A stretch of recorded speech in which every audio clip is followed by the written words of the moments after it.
What's happening, YouTube? It's Simon466Cards back with another video. And today I'm going to talk about analogies for evaluating sports cards. We hear often that sports cards are like stocks, but I don't think that's the case, and I'll explain why in this video. So if we think about cards and how they're often referred to as stocks or they're like stocks, my question is this: what is a one-of-one logo man auto? That's, if you think about stocks, there are thousands and thousands of issued shares, right? And you could certainly say that for a Luca base prism, there's thousands and thousands of cards. Those are all very similar to stocks in a very basic sense. But there aren't just those type of cards. There are a variety of cards with different supplies. And so there are no actual stocks that there's just one of, unless you're the owner of a business, right?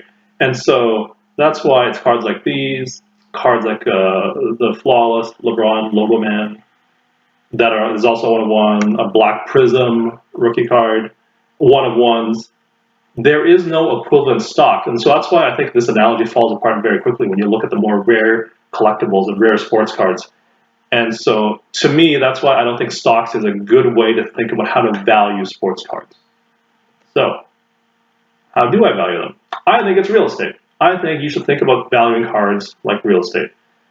So the first example is the one I just used. I said it's not like stocks. It's more like it's more like real estate. So what's the real estate equivalent? These massive super mega mansions. The reason why is what I have here, right? There's very few of them. They're unique. They're one of a kind. Each mega mansion, very similar to each superfractor, one of one, black prism, what logo man, whatever. They're all different. They're all have unique quirks. Anybody would want these cards, basically, if they could afford it, but only the wealthiest people can have them, right? And so, as a result, the only people that can afford them buy them more as a luxury good for themselves, to show off, or just for their own happiness.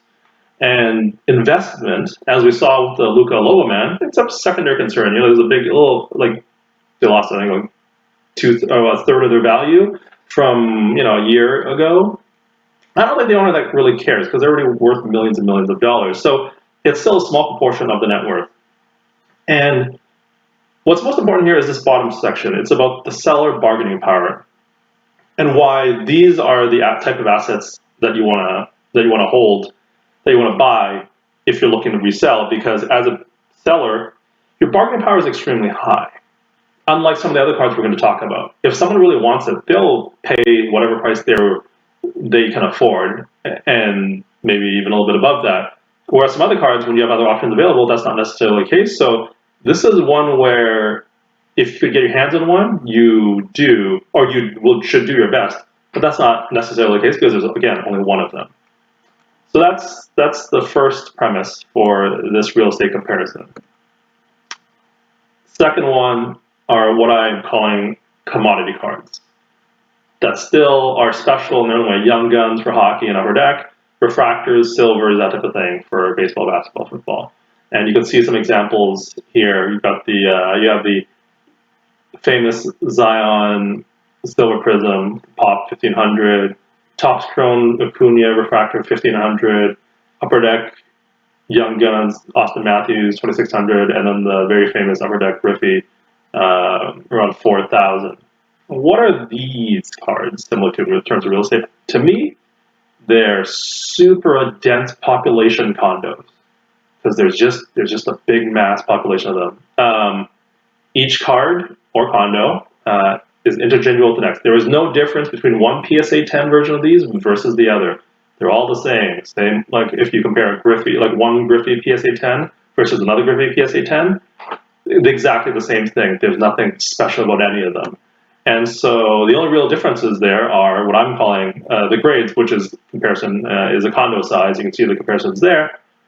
And if you have a more desirable player, it's like having a nicer condo, but you're still stuck in a building with a bunch of other units like that. And people use these type of things in real estate as investments, because it's very easy to value them, because there's so much sales history, right?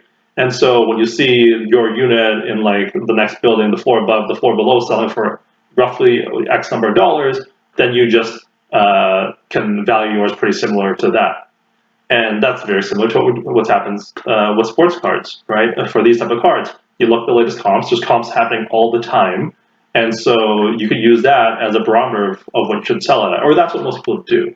Whether or not that's the right approach, well, I have some opinions on that, but we'll maybe save that for another day. And so these are all, like I said, these are all interchangeable. There's nothing special. There's such a high supply, especially with eBay and the internet, IG, Facebook, MySlabs, yada yada yada, that you can get one in the next hour if you really wanted to. And so as a result of that, the supply and the availability of all these, price movement is really stagnant in the long term unless there are changes in the overall macroeconomic demand for them or macro demand for them. And so that can be true in real estate and in sports cards. And so let me take a step back and say, you might think, well, real estate always goes up, so these cards should always go up, right? That's not what I'm saying. What I'm saying is they go up when demand goes up. So why real estate prices go up in these type of condos is because demand keeps on increasing. People want to live here. That may be the case, but I don't think it's the case for these type of cards. And so that's where the lack of demand is really going to hurt these cards longer term, unless you're like a super, super iconic card like the Griffey. And that's just my personal belief on that one. We'll see if that holds true.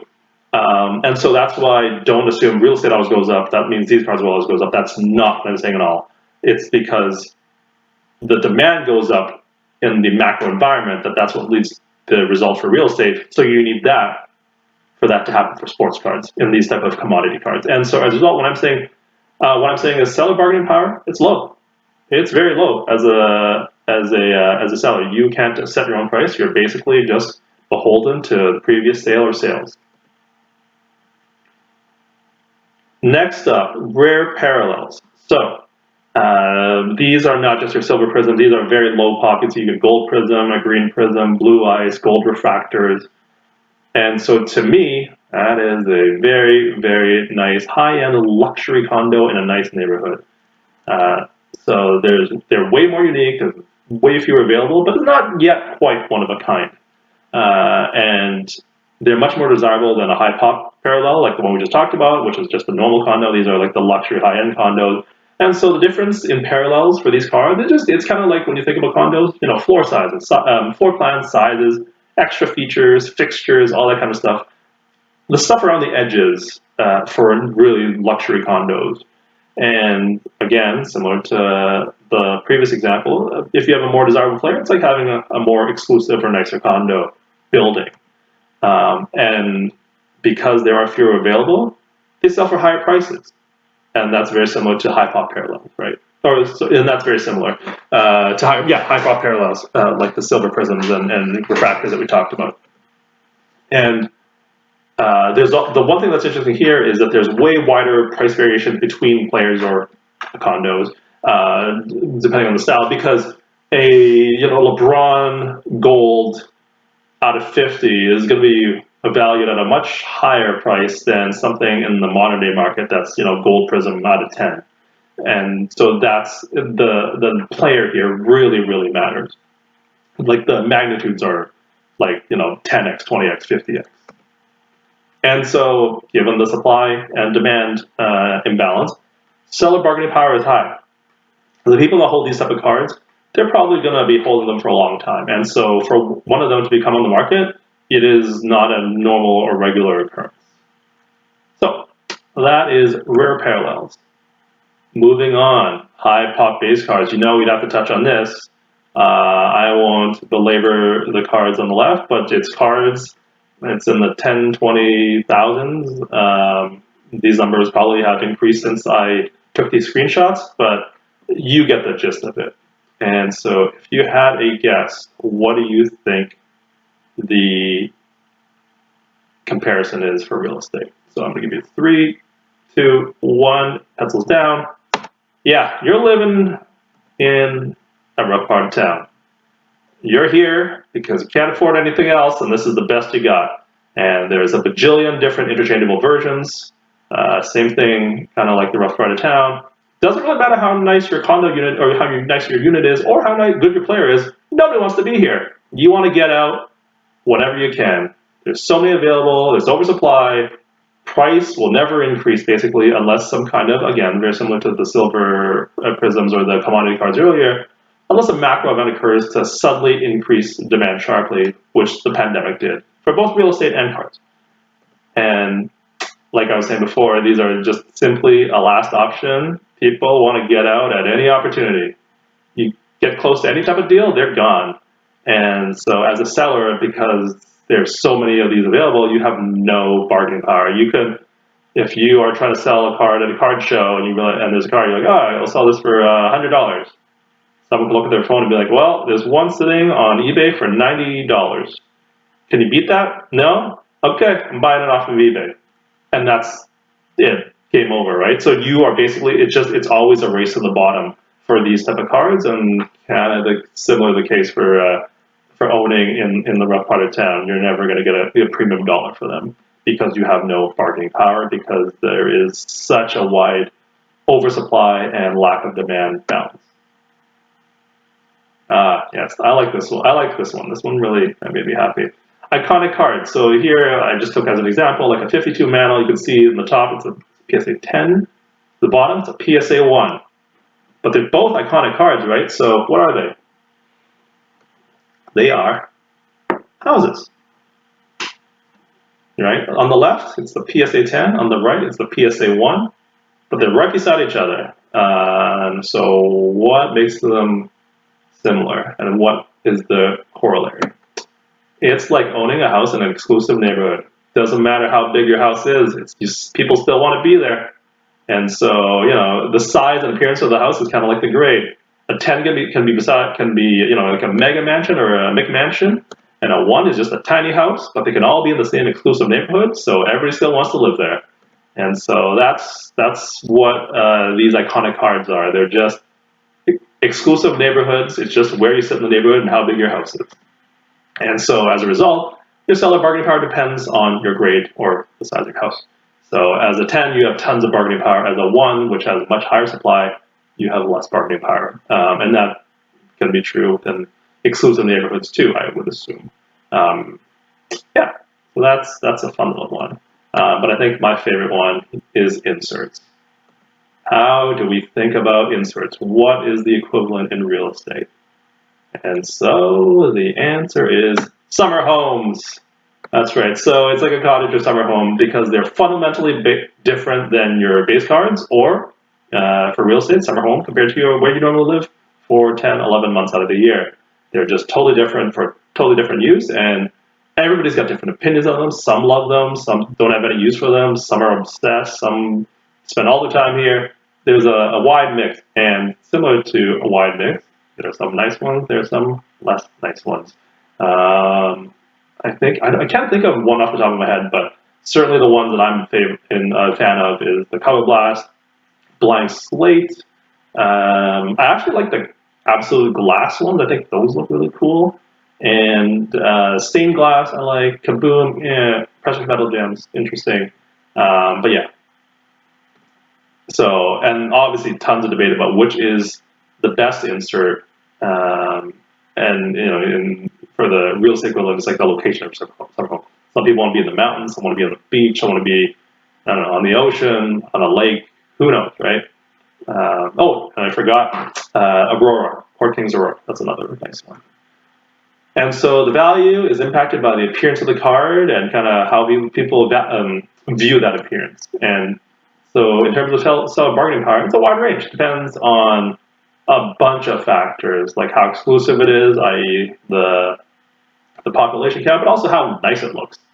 And so that's also very similar to summer homes, right? You don't want to really buy a summer home or a cottage that doesn't look very nice or has an unappealing view, let's say. So that was the one that I really liked. Now we're moving on to example number 7 here, niche cards. And so the best that I can think of in terms of really niche cards are these 86 Fleer, Jeff Malone's, and Johnny Moore's. They're infamously highly valued by a very subset of collectors because there are so few of them to finish off the 86 set with obviously Jordan in it. I think it was like 60 or between 50 and 70 PSA 10s, so very few of those. And so the equivalent of that is when you live in a bizarre looking house. And so, yeah, it's like these eccentric designed houses. Most people don't care for them, would never want them. It only appeals to a small, tiny part of the population. But the thing is, that small niche can still value them very highly and will pay accordingly. And so even though you might not want it, that doesn't mean other people really, really, really do want it. And so that is the difference there. It's that it's a very small percent of the population really want it really badly. And so as a result, your seller bargaining power is still very high, even though you only appeal to a very tiny sliver niche of the population. So that is niche cards. Ungraded cards. This one you might be able to get. It's like selling your house or your condo or whatever without getting a home inspection. And so, it's very similar. It's third party gives their professional opinion about the state or quality of it, and it gives you a peace of mind about what you're buying in terms of the inspections. But there is debate about the efficacy and consistency. I'm just going to leave that there. Do with that what you will, but I'm not here to talk about grading and consistency and leave the tinfoil hats for another channel or discussion. I'm not quite here for that. I'm not quite here to do that kind of stuff. The one I kind of liked is you can try to use your own eyes, but you may miss some details. So I thought that was kind of funny. And so for high-end cards, or homes, potential buyers are less likely to make an offer without being graded because they just don't know what they're buying. They're going to assume that you haven't graded the card for a reason or gotten a house inspection for a reason, right? So as a result, anytime your card is ungraded, or if your house does not have an inspection, chances are you're going to have a lower seller bargaining power. This probably applies a little bit more to cards than to real estate, but I think this part is true, the seller bargaining power. And then the second last one, excuse me. It's from olden cards from the beginning of each sport. So we're talking about I got like a Goodwin about a baseball player named Anson. I've heard about him a little bit from the baseball card collector, investor, dealer in that order channel. I love that guy. That guy's great. But the TT06 Honus Wagner, these type of cards, and then there's a bunch of subsets there between there. Basically, these all talk about the history of the sport, and so as a result, they're kind of like your national historical landmarks. And so they talk about the founding of the country, or in the case of sports cards, they talk about the founding of the sport. They're all very old. They all PSA 1, 2, 3s, 4s maybe. They're all unique because they each have their own new cuts and wrinkles on the cards and condition. They represent the history of the hobby or the sport or the country. And it doesn't matter if it's in poor condition, they're still valuable. And so, like I was saying earlier, they're viewed and valued as a piece of history. You're not just buying a card, you're buying history there. And so, as a result, your seller bargaining power is very high, or high here. And then the last example. Well, I've talked about ungraded, I've talked about graded, I've talked about inserts, I've talked about parallels. What about commons? Real talking about common. What kind of real estate are they? Right? There are tons of them lying around, you don't value them very much, you don't know what to do with them, you don't really want them. What are they? What's the real estate equivalent? They're toy houses. That's the type of real estate they are. They're not for you. They're for kids. Adults, you have no use for them. You give them to kids who enjoy them way more than us. That's what common cards are. And so the seller bargaining power, well, and you give them to kids as goodwill. The seller bargaining power is you have none because your kids won't. If you're giving them to your kids, they have all the power. They run the show around the house. That's true. I assume for most parents, pretty much all the time. So that's my fun little analogy there. Maybe there's a better analogy for common cards. Let me know in the comment section. What do you think? And let me know what you think about all the analogies I've had. Do you agree with me? Do you disagree with me? I would love to hear your thoughts. I had a lot of fun putting this video together, and also the comparisons as I was slowly thinking about it over the last couple of weeks. Because I truly do think of cards as real estate, or value them as real estate, based off of all of the reasons I just explained. But that really does inform which cards I buy and why I buy them. especially if I'm looking for them as, at least a little bit of investment, if I'm looking to resell, because I want to have the bargaining power in my hands and not the buyer's hands. So, yeah, that's the video. And as I do always, the next video is going to be about how LeBron cards are telling us Zion prices have more room to fall. That will be the next video coming out sometime next week. So hopefully you enjoyed the video today about using real estate as a model to value sports cards. Please let me know your feedback. Would really like to hear your comments. But yeah, I can be found on Instagram at Simon466cards. And so please like, subscribe, and I will see you next time. Cheers.